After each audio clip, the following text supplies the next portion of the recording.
Assalamualaikum warahmatullahi wabarakatuh. Selamat datang di praktikum rekayasa web pertemuan 10. Jadi untuk pertemuan 10 ini kita masuk ke dalam materi sistem usability scale. Jadi sebelumnya sistem usability scale itu adalah alat pengukuran yang dapat digunakan untuk mengukur tingkat usability atau kegunaan dari sebuah sistem. Dikembangkan pada tahun 1986, sistem usability scale ini dapat digunakan untuk mengukur tingkat usability pada berbagai produk. Sebagai contoh, bisa hardware, software, mobile app, atau hingga website. Ada juga beberapa keunggulan menggunakan sistem usability scale, yang diantara lain yang pertama itu mudah digunakan dan diterima oleh responden, yang kedua dapat digunakan pada sampel penelitian yang kecil dengan hasil yang akurat, dan yang terakhir itu terbukti valid dalam menentukan apakah sistem sudah dapat digunakan dengan baik. Nah, jadi sistem usability scale ini berbeda dengan pengukuran UEKI, yaitu pada pertemuan sebelumnya. Pertemuan 9 kan UEKI itu memiliki jumlah beberapa butir pertanyaan, yaitu 26 butir pertanyaan. Nah, berbeda dengan UEKI, SUS itu hanya memiliki 10 butir pertanyaan. Nah, pertanyaan ini sudah ditentukan, sudah menjadi format, tidak boleh diubah-ubah. Lalu, untuk jawaban setiap butir pertanyaan itu menggunakan skala Likert, ya. Skala Likert yaitu 1 sampai 5, berbeda dengan WQ. WQ kan 1 sampai 7. Kalau SUS ini hanya 1 sampai 5, yang dimana kalau 1 itu selalu tidak setuju dan 5 selalu setuju. Nah, jadi berbeda ya. Kalau SUS itu dia berfokus pada kegunaan sistem, sedangkan kalau UX itu berfokus pada user experience atau pengalaman pengguna. Nah, di sini ada perhitungan sistem usability scale ya. Jadi kan ada 10 pertanyaan itu. 10 pertanyaan SUS itu ada yang ganjil dan ada yang genap. Nah, untuk pertanyaan urutan ganjil yaitu skornya itu dikurangi dengan 1. Sebagai contoh, pertanyaan 1 itu memiliki skor 4. Maka dikurangi 1 hasilnya 3, yaitu 4 dikurangi dengan 1 hasilnya 3.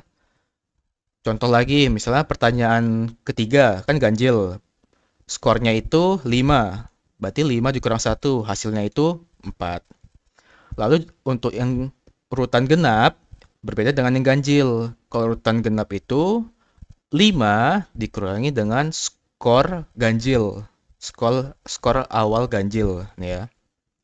Misalnya contoh, pertanyaan kedua kan genap. Pertanyaan kedua itu memiliki skor 1. Maka perhitungannya itu 5 dikurangi 1, yaitu hasilnya 4. Contoh lagi, misalnya pertanyaan 4. Pertanyaan 4 itu skornya ada 2. Berarti 5 dikurangi 2, yaitu 3. Nah, nanti 10 pertanyaan itu dijumlahkan, ya, lalu dikalikan dengan 2,5. Nah, nanti kalau sudah hasil dari 2,5 itu dijumlahkan lagi totalnya dan dibagi dengan jumlah responden yang mengisi pertanyaan. Nah, nanti akan dapat hasil akhir. Sebagai contoh, ya, di sini saya telah membuat eh, pertanyaan sistem usability scale. Oke, kalau pengen lihat formnya itu ada linknya ini. Silakan diakses. Nah, di sini ada keterangan kalau 1 itu tidak setuju, sedangkan 5 itu sangat setuju, ya. Nah, ini pertanyaan simpel yaitu tuliskan nama, usia, dan jenis kelamin. Yang penting ini adalah 10 pertanyaan ini. Nah, 10 pertanyaan ini adalah pertanyaan yang mengenai tentang sistem aplikasi, hardware, software, atau mobile app yang kita buat. Oke. Sebagai contoh, yang pertama itu saya berpikir akan menggunakan sistem ini lagi. Lalu ada saya merasa sistem ini rumit untuk digunakan. Nah, dari pertanyaan itu aja dapat dilihat bahwa eh, pertanyaan ini fokus kepada kegunaan sistem, bukan user experience ya. Oke, kalau sudah ada formnya, silakan diisi. Jadi langkah praktikumnya kalian bikin form ini. Kalau sudah, silakan diisi random, bebas berapa, atau kalau mau sama silakan ya. Di sini saya telah mengisi 20 responden. 20 kali, berarti ada 20 responden. Nah, untuk setiap butir pertanyaan itu random, bebas. Nah, di sini. Kalau sudah, nanti saya akan share Google Drive-nya ini, yaitu alat hitung SUS-nya. Nah, ini adalah Excel alat hitung sistem usability scale-nya. Di sini ada 20 responden, karena di sini saya isi 20 responden. Jika ada 30, maka bikin 30. Kalau ada 15, berarti 15. Jadi sesuaikan dengan responden yang mengisi. Ada berapa? Kalau sudah isi, silakan di copy.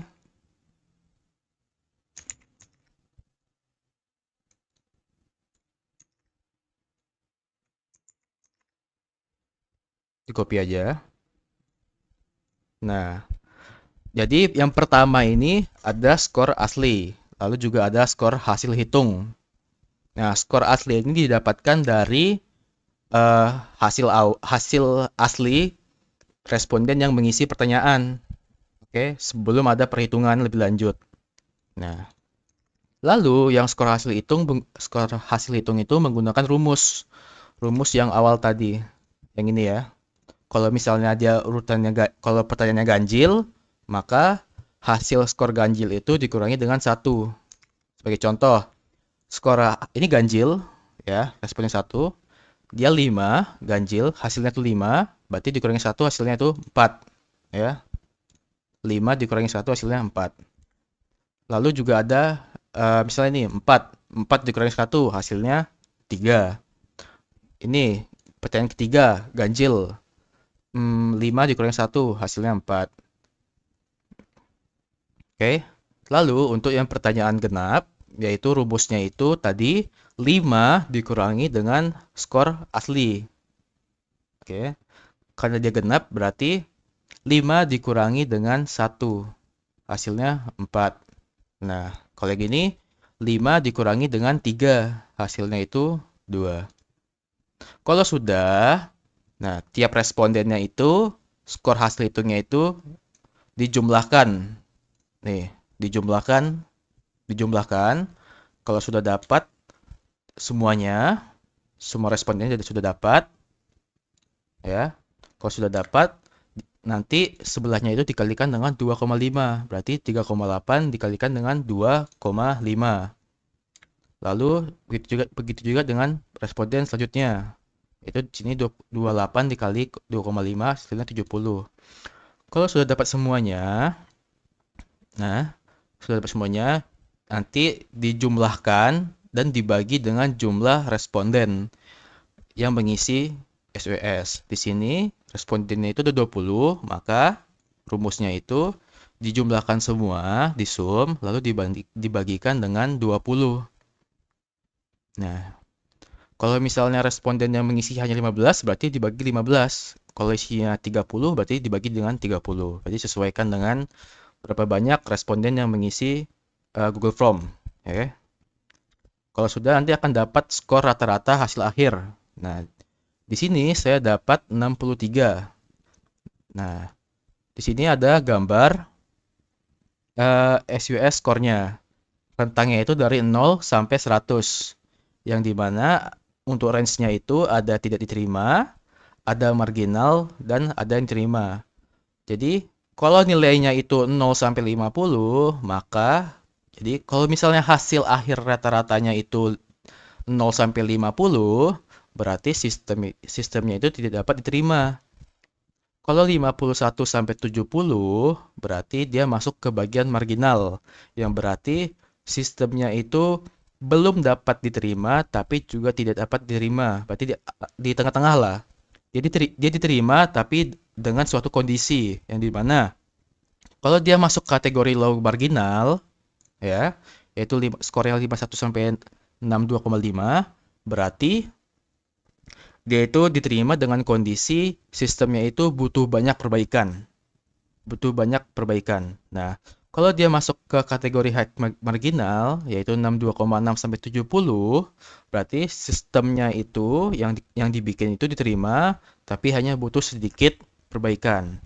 Nah, kalau sudah 71 skornya sampai 100, maka sistemnya itu diterima tanpa ada perbaikan. Tidak apa-apa gitu. Nah, lalu di sini juga ada grade scale-nya yang di mana 0 sampai 60 itu F scale grade-nya. Kalau 60 sampai 61 sampai 70 itu D, 71 sampai 80 itu C, 81 sampai 90 itu B, 91 sampai 100 itu A. Nah, di sini langkah praktikum kita dapat skornya itu 63. 63 itu masuk ke dalam grade D. Nah, grade D dan dia masuk ke dalam high marginal. Berarti sistem yang kita buat itu diterima dengan kondisi butuh sedikit perbaikan karena skornya itu masih D. Kalau skornya itu sudah B atau A, berarti sistemnya itu sudah dapat diterima. Oke, mungkin itu saja yang bisa saya sampaikan. Apabila ada kesalahan kata mohon dimaafkan. Wabillahi taufiq wal hidayah. Wassalamualaikum warahmatullahi wabarakatuh.